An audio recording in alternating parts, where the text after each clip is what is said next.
Moussa Salous se souviendra longtemps du 25 octobre dernier.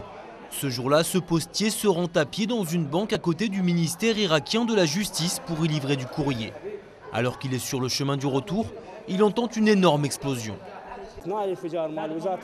Je passais à côté du ministère 5 minutes avant que l'explosion ne se produise. Je remercie Dieu d'être en vie. Je suis retourné au travail le lendemain. On n'arrête jamais. Ce n'est pas la première fois que nous vivons des situations difficiles, mais à chaque fois, Dieu était là pour nous protéger. Parmi les postiers, les histoires de ce genre sont légion. Lors des pics de violence, les habitants de la capitale restaient enfermés chez eux, mais les facteurs, eux, devaient sortir tous les jours pour distribuer le courrier. Alors que miliciens sunnites et chiites s'entretuaient, parfois à quelques mètres du bureau, les postiers se serraient les coudes.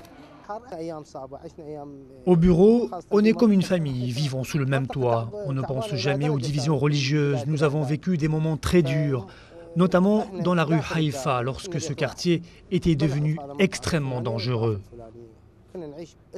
Situé en plein centre de Bagdad, le quartier était régulièrement secoué par des combats.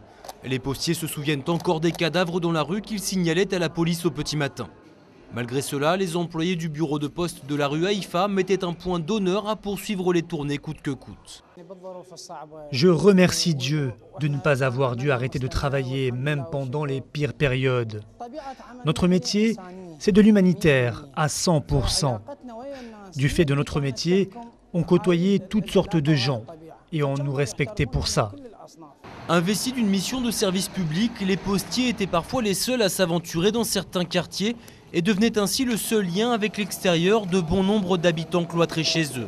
Malgré cela, 3 facteurs sont morts lors d'attentats et 3 autres ont été tués pour des raisons confessionnelles depuis le début du conflit en Irak.